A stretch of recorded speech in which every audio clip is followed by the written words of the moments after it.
And now, in our studios, we have on the phone now in our final segment, the Political Party Regulation Commission, PPRC, has completed a significant step of formally gazetting the All People's Congress internal elections rules and regulations, marking a crucial phase in the party's preparation for its upcoming lower level elections and the 2026 National Delegate Conference. During this period, the PPRC initiated a mandatory 30-day for public review and objection. Running throughout this window, the Commission received objections to these rules and regulations. So this morning, to look at the objections and the APC party's position on those objections raised by, of course, members of the public, we have in the studios Sidi Tunis, who is the National Publicity Secretary for the APC party. Sidi, as always, it's a pleasure having you in our studios. Good morning. Thanks for having me. Good morning. And also, we have on the phone Lucien Momo, who is coming from the PPRC. Just to be confirmed whether... I think on that note, we have the Executive Secretary for the Political Parties Regulation Commission online via Zoom, Olusegun Davis. Yeah. Yeah. Let's go. And also, we were hoping to have Thomas Ali Babadi, a political analyst, but unfortunately, we got a different message from him this morning, and we won't be having him in the program. But we have Olusegun Davis, who is online at the moment. Good morning, and welcome to the program Wake Up Sierra Leone. Yes, good morning. Now, the PPRC mandated a 30-day objection window, which is a democratic safeguard. How credible and representative were the objections received? Probably I must first and foremost set the pretext and for the benefit of the listening audience who may want to know why the PPRC had to gazette the rules and regulations of the All People's Congress. Of course, it is contained in the Political Parties Act, number 25 of 2022, that in an instance, any political party that veil the contents of its regulatory framework, those review or those citations should be brought to the attention of the PPRC. And in that particular provision as well, the Act mandates the PPRC to now gazette the alteration in the said documents and invite public objections. So that's the reason why when the All People's Congress develops the rules and regulations that will actually govern the conduct of the lower level elections of the party, they sent it to the PPRC as by the provision of the law. And at that instance, the Commission also forwarded that to the government printing department for it to be gazetted on a government notice. We gazetted it for a period of 30 days, and during the window period of 30 days, we received objections to certain provisions and contents as contained in the rules and regulations. To this end, the Commission has officially forwarded all of the objections received from the respective objectors with regards to the rules and regulations, and we've given the party 14 days for them to actually respond on the content of those objections, and thereafter the Commission will now invite the objectors and the executive officers of the party. So we now discuss on the content of the objections and the response from the party in a face-to-face meeting. As per some of the objections, raised by raised against, the APC internal rules, what were some of the common or serious objections? Well, I may not want to go to the details of the objections because I may not equally want to prejudice the responses that we'll get on those objections from the party. But generically, it borders around the constitution of the respective organs to oversee the conduct of the elections. It also borders around the procedures as outlined in the rules and regulations, and some other related citations as contained in the rules and regulations. But I may not want to go to the specifics because I may not want equally to prejudice what may be the written response from the party.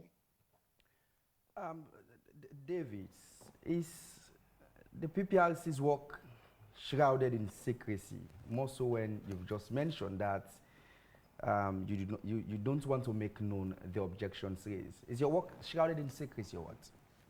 Well, if it was shrouded in secrecy, in the first instance, there wouldn't be any need for me to come to the public to inform the public of the fact that we receive objections. If it was shrouded in secrecy, there wouldn't be any need for us to give all the copies of the objections received to send to the party.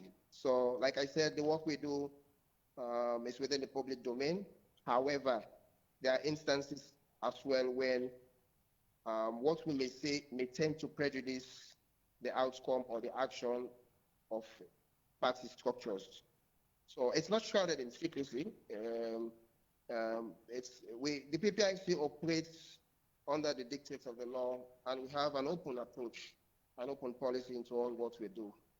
However, there are specific things that we may not mention at the instance of its request, but we may come back to the public and talk about it when it's deemed fitted and necessary. But our work is not shrouded in secrecy. And as I speak, all of the objections received are before the national officers of the All People's Congress. Can one be in a haste to say one of such objections could be the recent hula baloo between members of the APC party, say Sumana, and one critical sections in the constitution of the APC party that speaks to his eligibility to run for the flag bearership of the APC. Could that be one of those objections? Well, I'll confirm to you that the commission received complaint from the former vice president, Honorable Chief Alhaji Sumana, and in his complaint, he cataloged a series of issues he has actually taken with the national officers of the party, for which redress were not really made. And as a matter of fact, the commission has forwarded the content of his to the national officers of the All People's Congress for their response.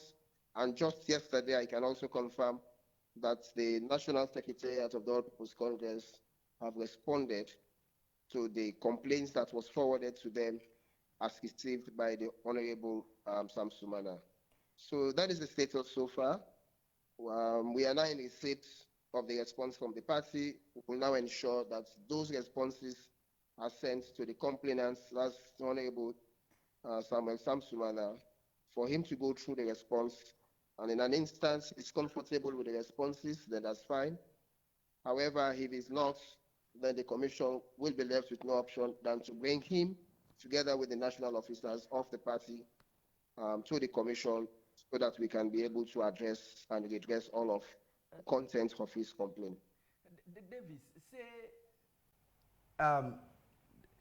say the responses sent to Sumana, say he isn't pleased with it, and PPRC is unable to get these parties understand themselves for sanity to reign within the APC. Do you see same to trigger court actions?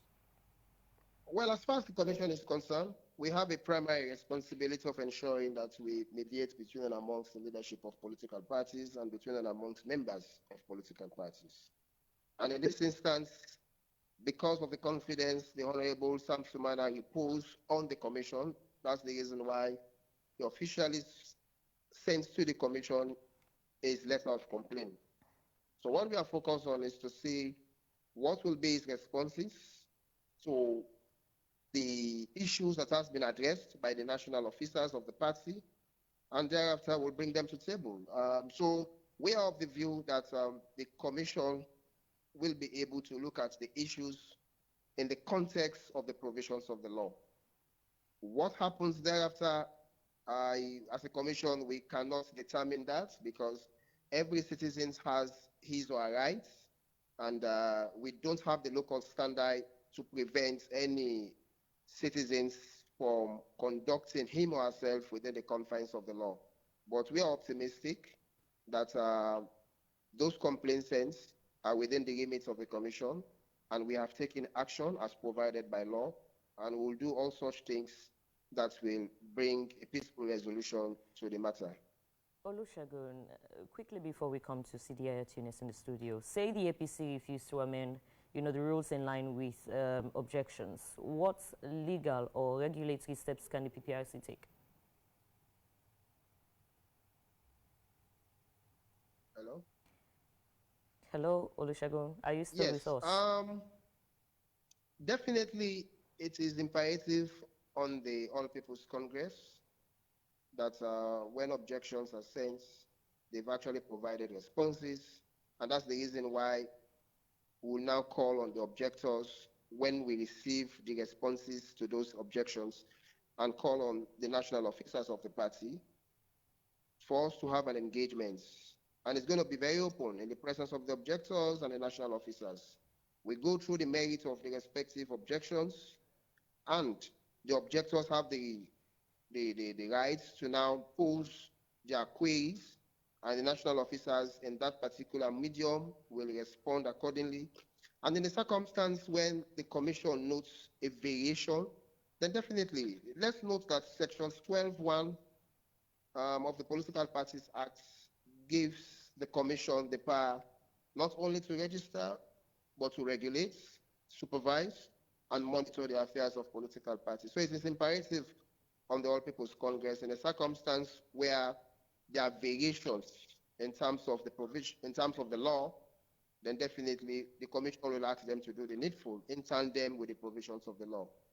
And definitely the party will have to abide by that particular instructions. Now, if that's going to be the case. Beyond objections, Olusegun, what broader role should the PPRC play in shaping democratic culture in Sierra Leone? Of course, the Commission has played a very significant role in shaping the political culture of politics within Sierra Leone, and that's the reason why you'll see that the political atmosphere is a bit very peaceful. It is not as toxic as it used to be. It's also boiled down to the regulatory and supervisory role of the PPRC. We ensure that our parties comply to statutes and statutory responsibilities, and we also ensure that we create a level playing field for all the parties to actually thrive. And in that instance, the consequent result of that is what we are now enjoying, which is a relatively peaceful political environment. And then in addition to that, we'll also note that following the signing of the Agreement for National Unity between the government and the All People's Congress on the 18th of October 2023, Resolution 5 gave a directive to the institutionalization of an inter-party dialogue framework. And as we speak, the Commission is charged with the responsibility of overseeing that inter-party relation between and amongst political parties. And that's the reason why we have constituted the Inter-Party Dialogue Committee, and thereafter we've been able to hold 6 successive meetings. And I'll tell you that we've got the participation of all of the parties. We have even, all the parties have signed to a terms of reference, and the Inter-Party Dialogue Committee now have an operational guideline and an official structure that runs the affairs of the committee's work. And I'll tell you for free that that inter-party dialogue platform brings together the leadership of the respective political parties to discuss on the issues of national concerns. And at the end of the day, those concerns are discussed with a view of ensuring that there is political cohesion and unity.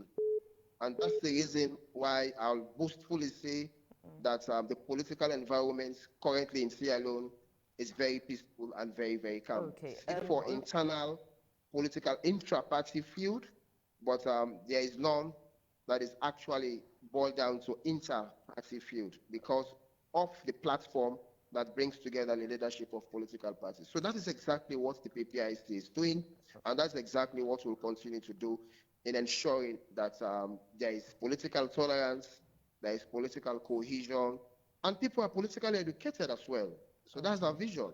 And that's what we are working on in line with the provisions of the law. All right, thank you very much, Olusegun Davies, Executive Secretary for the PPRC. We're encouraged that you continue to listen to the program, as we'll ask a producer to maybe later during the conversation bring you on board. But we have Sidi Tunis with us in the studio. Now you've heard from Olusegun. The PPRC has gazetted your party's internal election rules, but objections were raised. How is the APC addressing, those objections?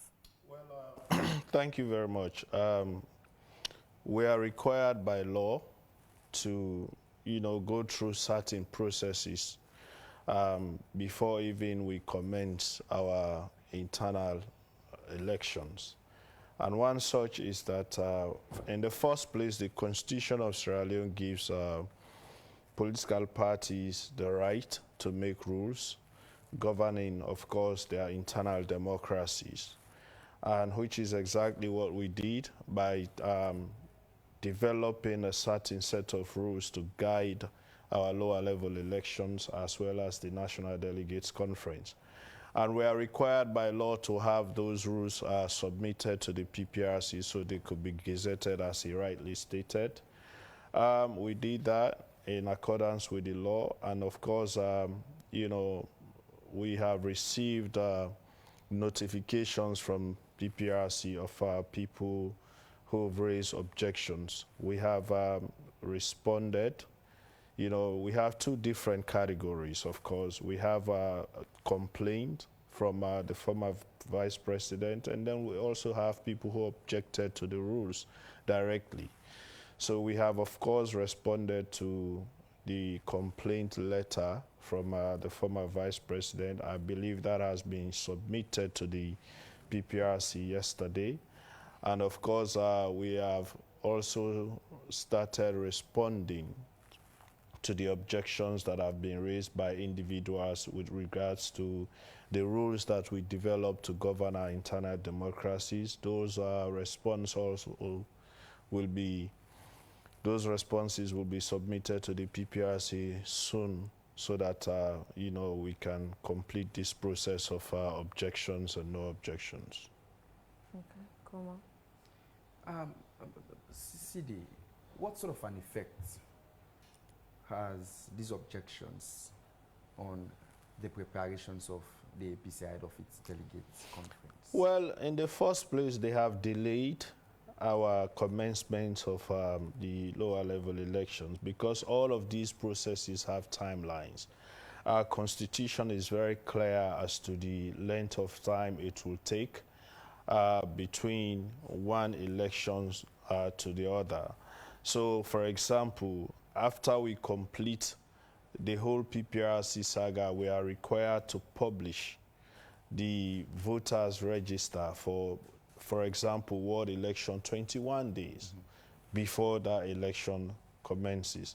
We were supposed to have actually started our ward elections as per our constitution since August.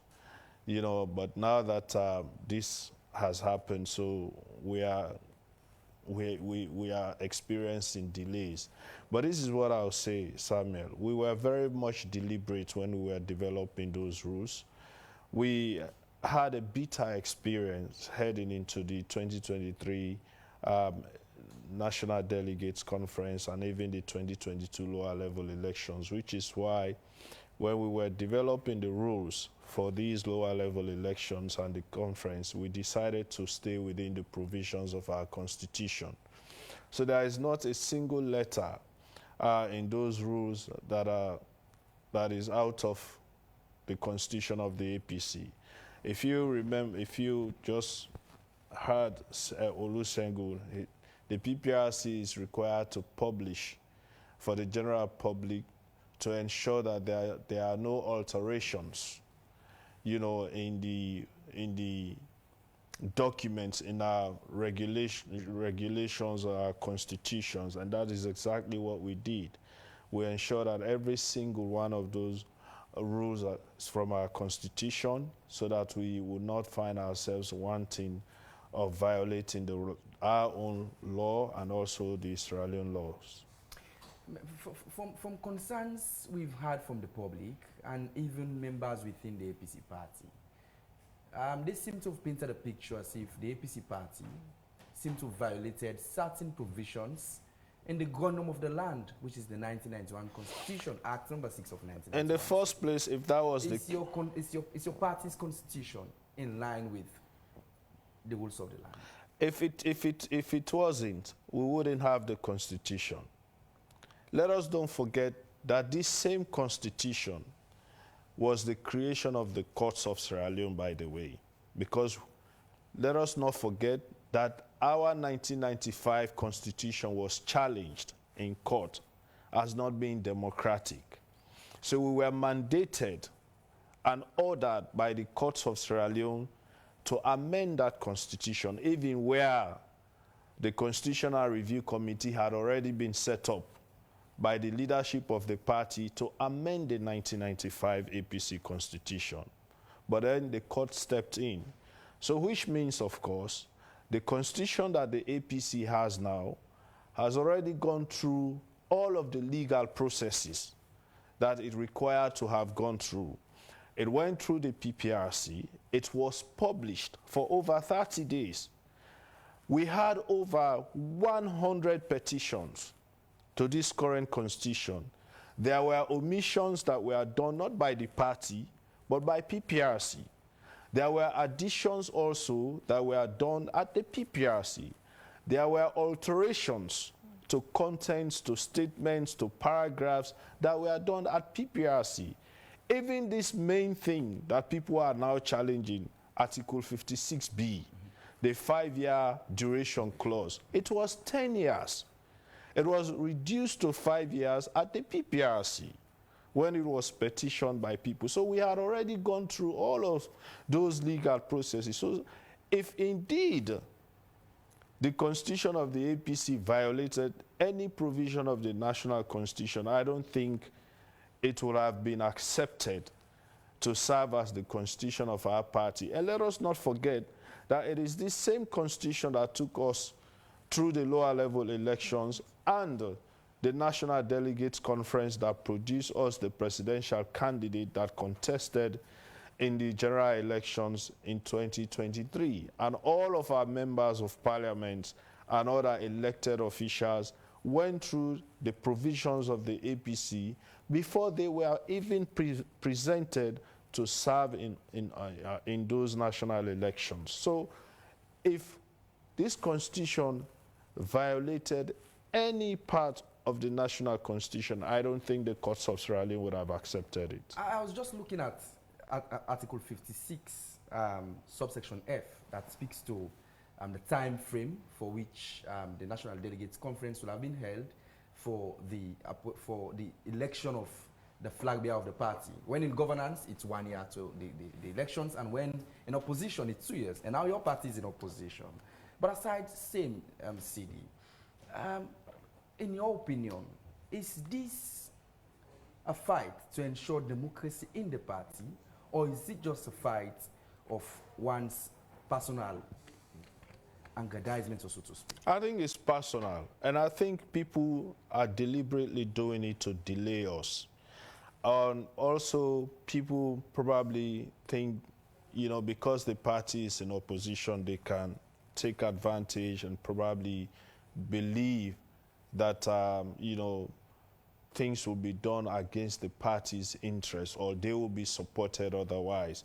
Because I don't see wherein people can challenge rules that are emanating from the constitution of the party, the constitution that has already gone through these legal processes, these procedures and processes outlined by the law. And let us also don't forget that the same processes that we are going through now, we went through leading into the 2022 lower level elections and the 2023 National Delegates Conference. So even after going through all of the steps in having our constitution adopted, we also made rules to govern our internal elections heading into the 2023 elections. And these rules were challenged and addressed So all of these, complaints or petitions that they have taken to PPRC now, they had already taken to PPRC before, and PPRC has dealt with them. Tunis, So I don't know why they will do the same again. So if it is not to delay the party. in lines with the rules that you mentioned, there are claims that, the APC internal rules disproportionately favor certain factors within the party. How true is that? That cannot be true, because the rules are applicable to every member of the APC. The constitution of the APC governs every member, and this is where people have to understand. When they say, oh, the APC is discriminating against, no. For you to become a member of a party is optional. It is not compulsory, it is not mandatory. It is a choice you make to belong to a party. But once you are a member of that party, you are bound to abide by the provisions of the constitution of that party. So these people have to understand that. Let us take, for example, the duration clause that everybody is fighting over. It is applicable to every position held in the party. There are duration clauses for every position in the party. Ward elections, for example, for you to contest for any position in the ward, our constitution says you should have been a member of the party in good standing for not less than a year. For constituency, it is 2 years. For district, 2 years. From region all the way to national is 5 continuous years. So Sidi Yayah Tunis seated here as National Publicity Secretary, I have to have been a member of the APC for 5 continuous years in good standing before I become eligible to contest for this position. So it is not, looking at, you don't do constitution for individuals or for a group of people. The national constitution of Sierra Leone, we are all Sierra Leoneans. But the national constitution of Sierra Leone says, for you to be eligible to become the president of this country, you have to have attained the age of 40. Right? You have to be eligible to be elected a member of parliament. You also have to be, you should not have a citizenship of any other country. This is what the national constitution is saying. So even where we are all Sierra Leoneans, the constitution is limiting the position, certain position to certain set of people. but Sidi, Sidi, with that analogy, is the APC ready to compromise some provisions in its constitution for peace to reign within the party? The constitution is also very clear as to how it could be amended. And this is another problem we have with some of these petitions. Sometimes, believe you me, I sit and ask myself whether, in fact, some of these people who are sending in these petitions have even read the APC constitution. Because the constitution is very clear as to how provisions within it can be amended. It is only done at the National Delegates Conference. So if even people have issues with the constitution and they want it amended, we are about to be going for the National Delegates Conference, suggest the amendments so that they could be discussed at the National Delegate Conference for the consideration of the delegates. Those amendments can only be done at the National Delegates Conference. So for people to be challenging provisions within the constitution at the PPRC, I don't think, that is really done. Tunis, it is said by, most of the politicians that we've interfaced with here in our studio that, every political party has their internal disputes. Now, in past elections, APC's internal disputes escalated into legal challenges. I mean, what steps are there in place to ensure that, same scenario doesn't occur again? Well, I mean, that is why we were very deliberate. We were taken to court on the pretext that we violated our constitution and the national constitution. So this time we said to ourselves, okay, for us to avoid court, issues, let us just stay within the constitution, the provisions of our constitution. But even with that, Marina, People have taken complaint already. People are threatening to take us to court. And that is why, you know, some of us are looking at this as being very personal, you know, and the worst thing we can do is to do what people have been accusing us of. People have been accusing the party and took us to court because they felt the 1995 constitution of the APC was favoring a certain group of people because they would just sit and select. That's what they said. And because of that, we were in court for 3 years. Even on the day of our National Delegates Conference, we were still in court. We had to wait for the judge to give clearance for us to commence our delegate conference. Twice we spent over 3 billion to hold conferences, and they were cancelled. We lost over 7 billion, you know. So we've had these bitter experiences, and that is why we did not want to go through that route again and decided to stay within the provisions of our constitution. But you still have certain set of people who are taking advantage of the law because they know it is the law that when you challenge, whether it is legitimate or not, the PPRC has to hear the challenge, the petitions. They have to deal with the petitions, so people are taking advantage. Sierra Leoneans are very much abreast with issues of politics and developments. You see now, even a kid can tell you some of the things that are ongoing in the country, even in terms of politics and stuff like that. That's how much, you know, Sierra Leoneans are glued into, you know, certain issues. And the aspect of transparency is a recurring concern. How will the APC ensure that these internal elections are transparent and credible? Well, I mean, that is why we invite independent bodies. And that is why we are going through all of these stages that the law requires of us. You know, make your rules, make them public, have people petition the rules. That is the first step. The next step is you have to publish in full those who are eligible to participate, whether as voters or as candidates.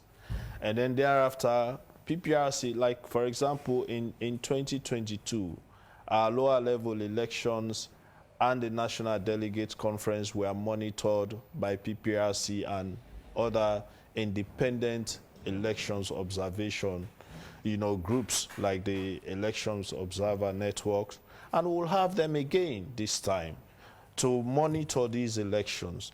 And unlike before, now we have a body that has been established by our constitution responsible with conducting internal elections.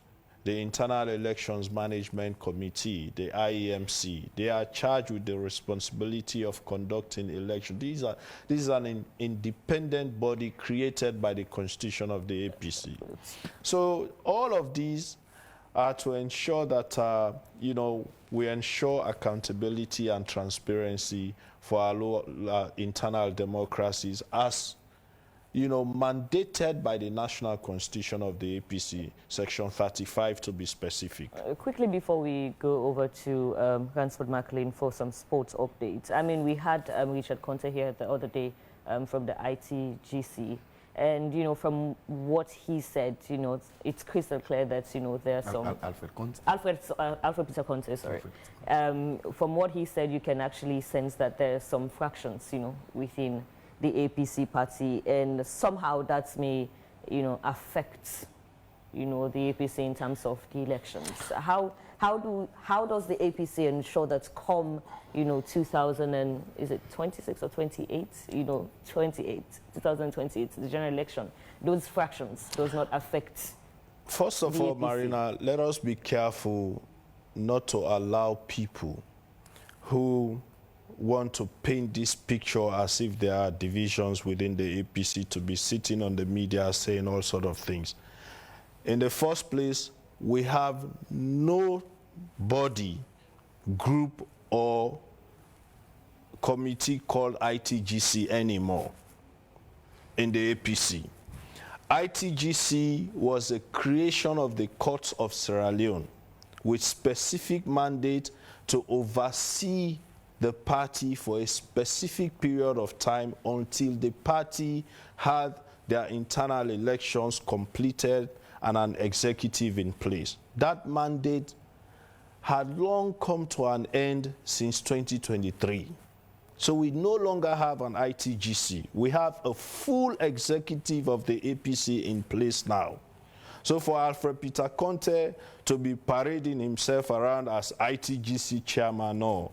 That mandate had long ended in 2023. We have no longer, it was a creation. You remember at some point when we were taken to court, the court at some point said, because the executives were not elected in 2017, they were null and void, they were illegitimate. So the court disbanded the entire APC executive.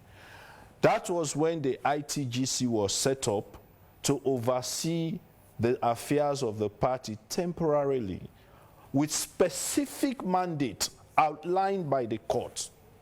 And that mandate, and it is the same court also that set up the interim independent elections management committee that took the party through the lower level elections and the National Delegates Conference in 2023. When our executive was elected, it was taken to the PPRC and it was taken to the court, and the court accepted. So ITGC no longer exists. So for Alfred to be going around calling himself chairman, we don't have ITGC in APC. Is that an act of misrepresentation? It is a dishonest misrepresentation.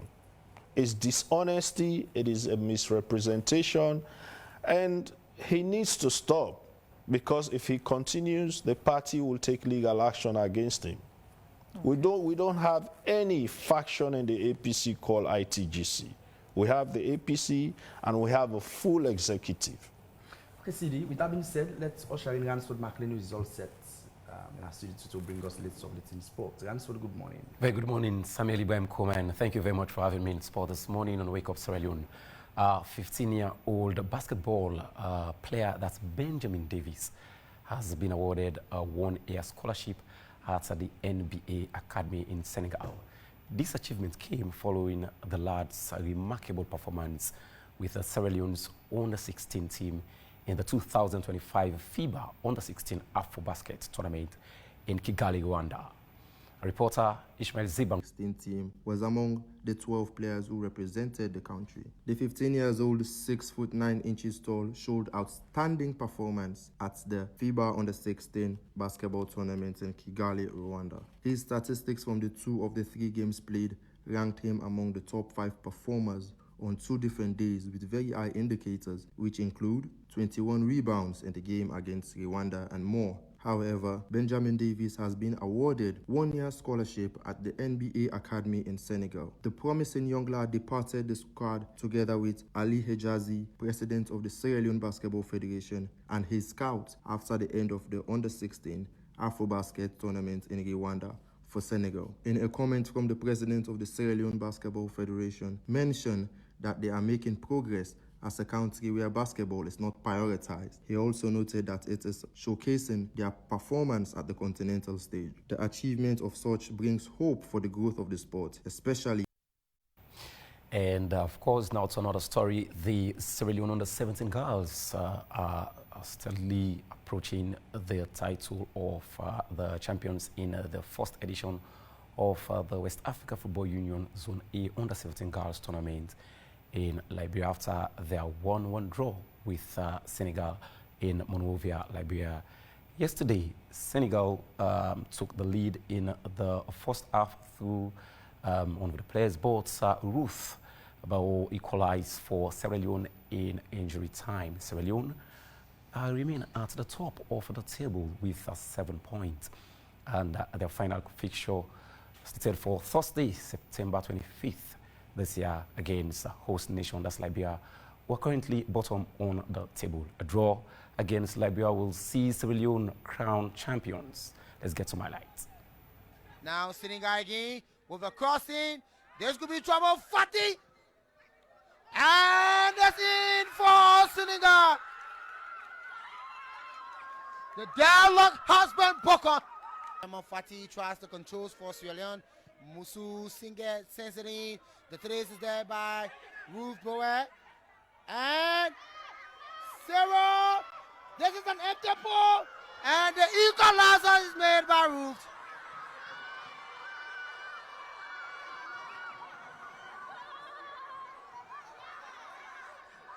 Ruth has finally gotten his name on the scoring sheet.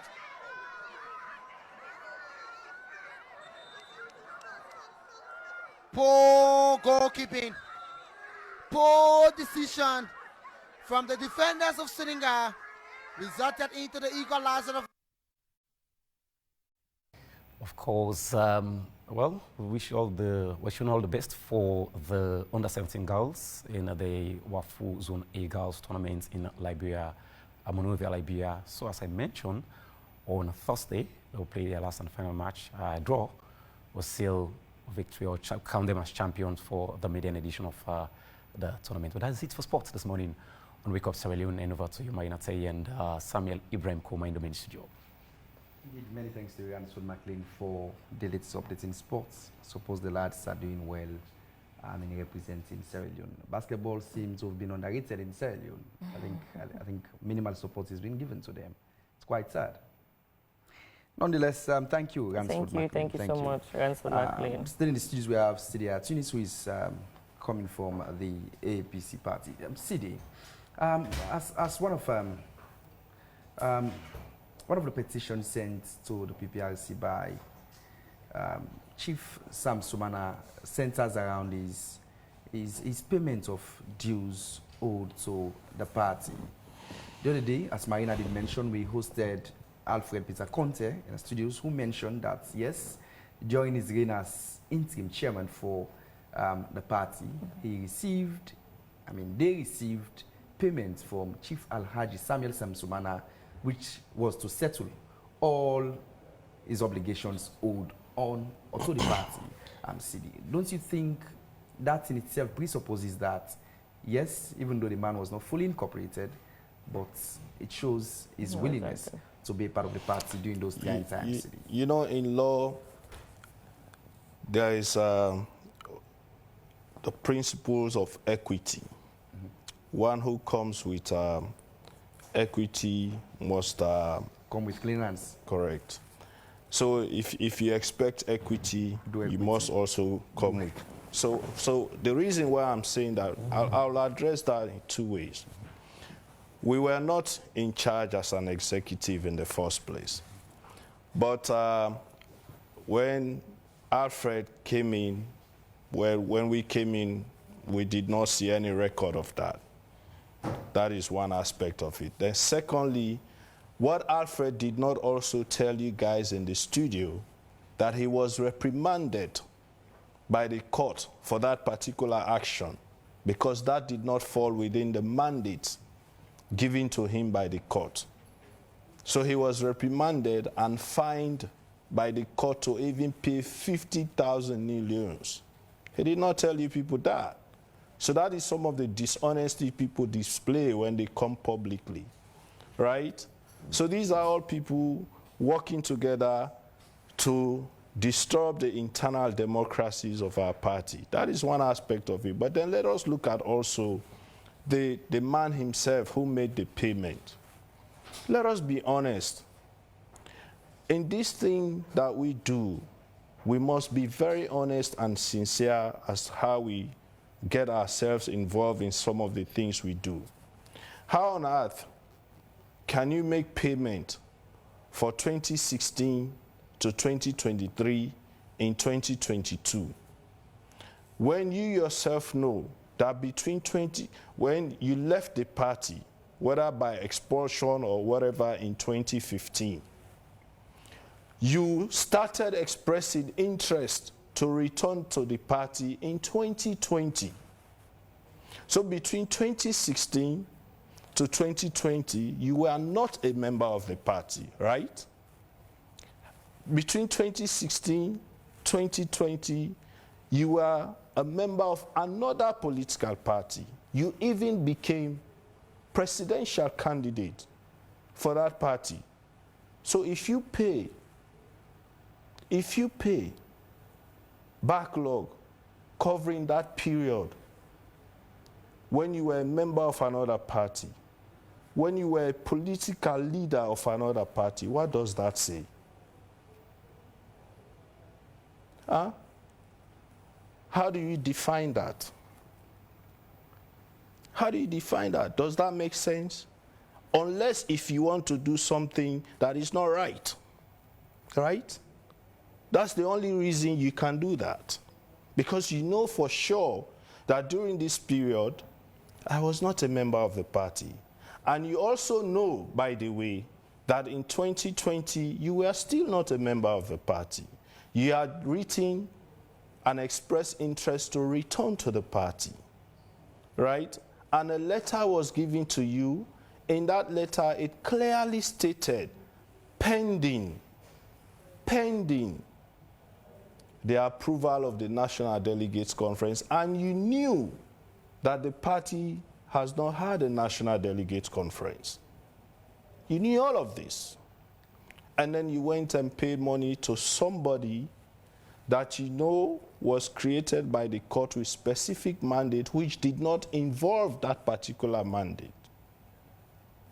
And then you went ahead and, because, you know, this is why I said earlier, most of these things are happening because people are taking advantage of certain situations. And that's the only way I can define that. We're trying to wrap up, Sidi. But again, one will say in all of these periods, Samuel Sumana chief had never taken the APC party to court, neither to ransom. We've had instances in Sierra Leone wherein individuals have held their party to ransom. Of course, Giselle name popped up. Let's say Samabanya, at some point in time with the SLPP, came back to the SLPP and he was given a hug. He was given an open arms. Why can't the APC replicate the same? We have accepted Sumana back in the APC. Give him the opportunity to contest. No, but that is not within our domain. That is constitutional provision. So you want us to violate the Constitution to favor one person? We cannot do that. The Constitution was not created in that way. Every member of the APC enjoys the rights and privileges of the party. But at the same time, every member is also obligated to abide by the provisions of the Constitution. It is very clear. So nobody is stopping anyone from contesting. No, if you are eligible, you can contest for any position. But the eligibility was not defined by individuals, which collectively came in. We all sat together. And by the way, there are people with Sumana now who were members of the Constitutional Review Committee. And imagine those same people who were members of the Constitutional Review Committee, a constitution that was developed by us together, the same people petitioned that constitution again. Imagine you petition your own document that you co-wrote.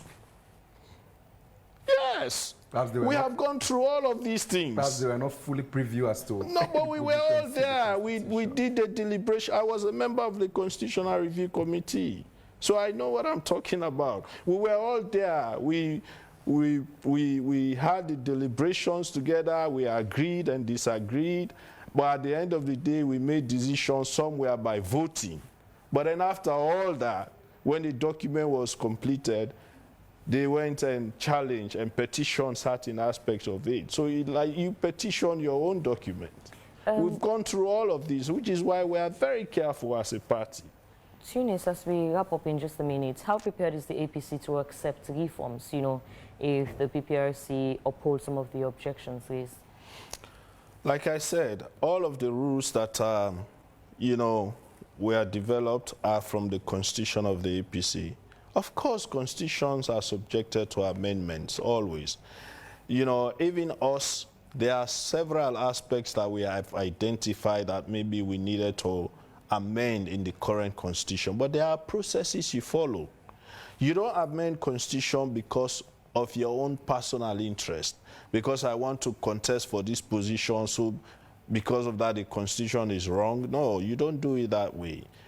It has to be something meaningful, something that will stand the test of time.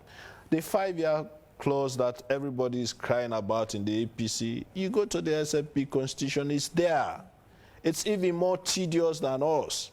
It's not only being 5 years continuous, you have to have attained the position of Grand Chief Patron for 5 continuous years. It is there. So this idea of AP, you know, the national constitution is very deliberate, saying political parties can make rules, because you also have to be safeguarded. The parties have to be protected. Why do you think, you know, the national constitution introduced 77K in parliament? Because they know people have the tendency of cross-carpeting based on convenience. That is why political parties are protected and safeguarded, given that responsibility to make their own rules. Just as they know when people go to parliament in opposition, like we are seeing now, they can cross-carpet. They will start betraying their own political parties, who send them to parliament to pitch tent with the ruling party. That's why 77K was introduced, but even that, we see people are abusing it. All right, thank you so much, Sidi Tunis, Publicity Secretary for the APC party. APC party, and also thanks to Olusegun Davis, Executive Secretary for the Political Parties Regulation Commission, which is PPRC. I mean, it's been an engaging conversation. Very much.